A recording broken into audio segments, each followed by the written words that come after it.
The Avengers 2012 पूरी कहानी हिंदी में। The Avengers 2012 Marvel cinematic universe (MCU) की पहली बड़ी टीम अप फिल्म है जिसमें दुनिया के सबसे शक्तिशाली सुपरहीरो एक साथ मिलकर पृथ्वी को बचाते हैं। फिल्म का निर्देशन जोश वोडेन ने किया था। कहानी की शुरुआत। फिल्म की शुरुआत में एक रहस्यमयी ऊर्जा स्रोत ट्रेस रैकेट से होती है। यह एक शक्तिशाली कॉस्मिक वस्तु है जिसमें अपार ऊर्जा छिपी हुई है। संगठन शील्ड इसके ऊपर शोध कर रहा होता है। अचानक ट्रेस रैकेट सक्रिय हो जाता है और एक पोर्टल खोल देता है। उस पोर्टल से लोकी पृथ्वी पर आ जाता है। लोकी, जो कि थोर का सौतेला भाई है, पहले की घटना के बाद अंतरिक्ष में भटक रहा था। उसे एक शक्तिशाली सेना और एक जादुई राजदंड एस्केपेटर दिया गया है जिसके बदले उसे पृथ्वी पर कब्जा करना है। लोकी आते ही कई एजेंटों को अपने नियंत्रण में कर लेता है जिसमें वैज्ञानिक एरिक सेल्वी और एजेंट हॉक आई भी शामिल होते हैं। इसके बाद यह रॉकेट चुरा लेता है और भाग जाता है। निक फ्यूरी की योजना।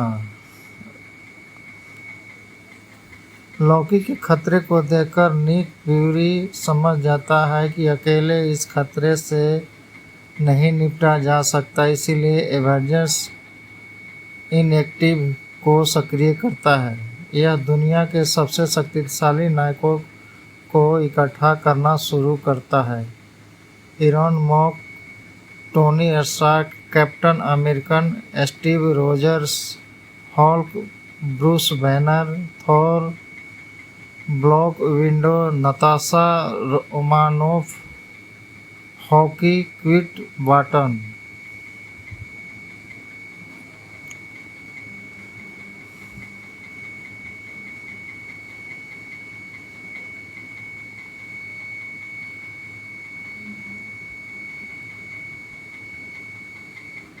लोकी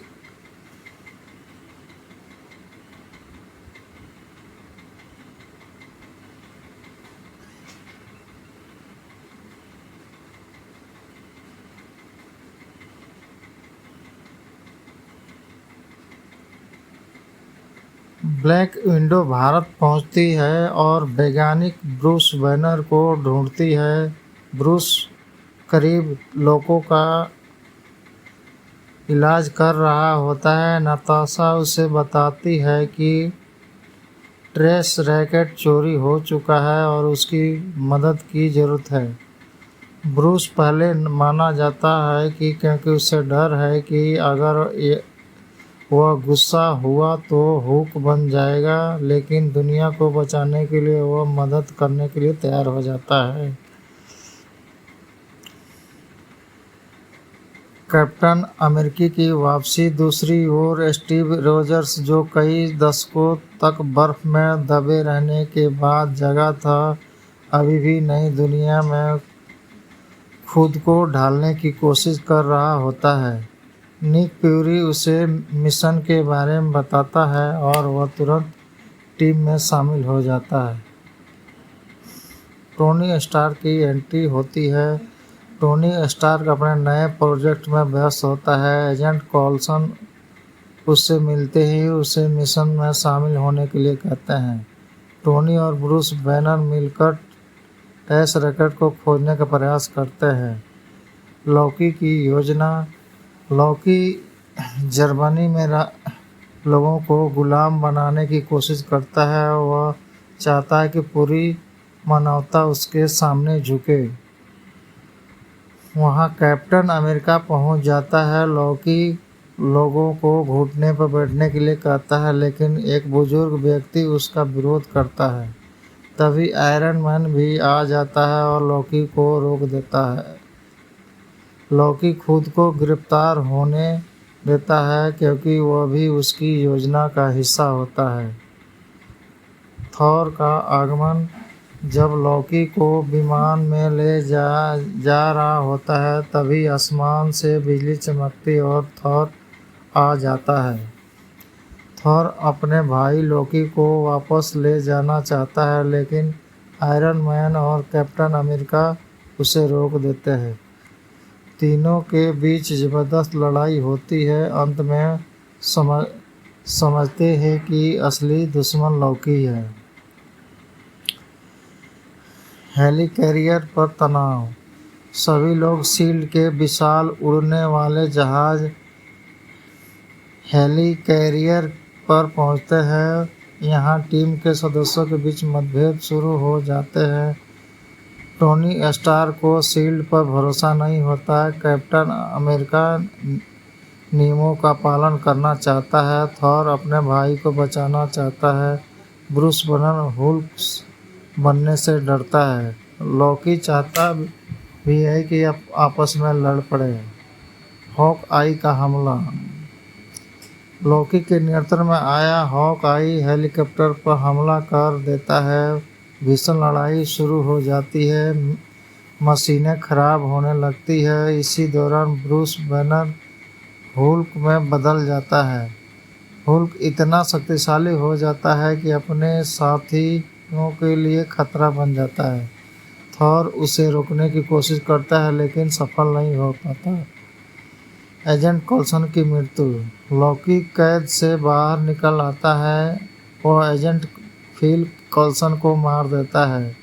कोल्सन की मृत्यु पूरी टीम को झकझोर देती है। कोल्सन सभी एवेंजर्स का बहुत बड़ा प्रशंसक था। उसकी मौत के बाद सभी नायक समझ जाते हैं कि अपने मतभेद भूलकर एकजुट होना होगा। एवेंजर्स का गठन। अब पूरी टीम एक तरफ एकजुट हो जाती है। कैप्टन अमेरिका नेतृत्व संभालता है।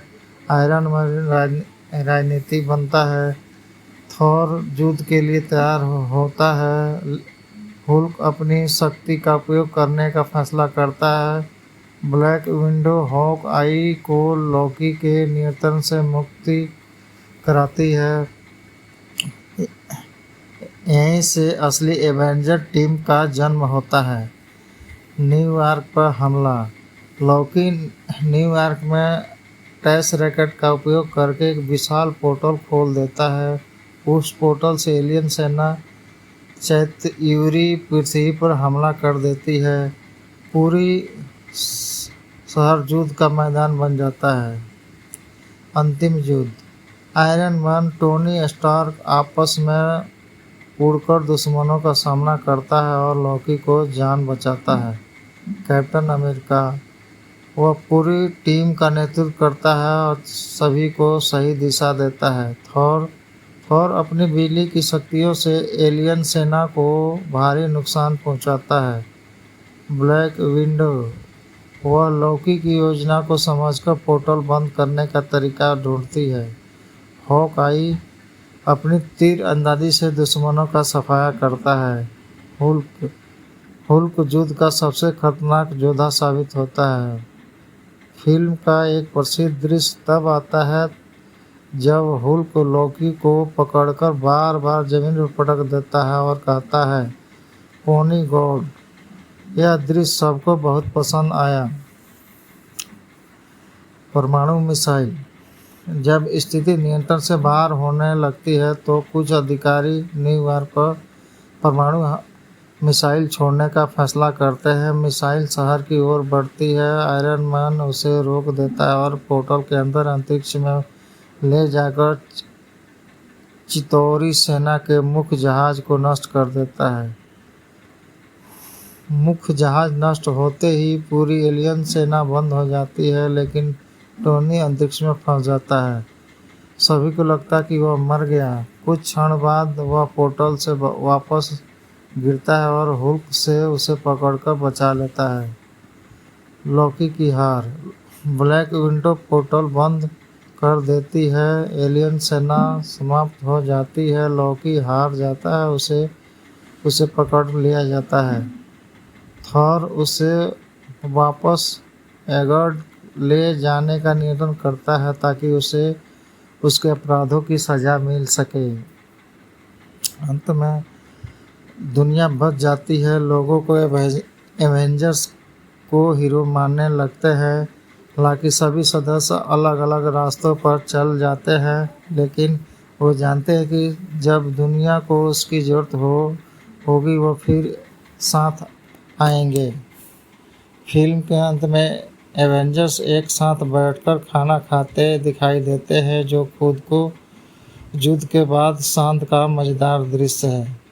मुख्य संदेश: द एवेंजर्स 2012 में हमें सिखाती है कि अलग अलग स्वभाव और शक्ति वाले लोग भी अगर एकजुट हो जाए तो किसी भी बड़े खतरे का सामना कर सकते हैं।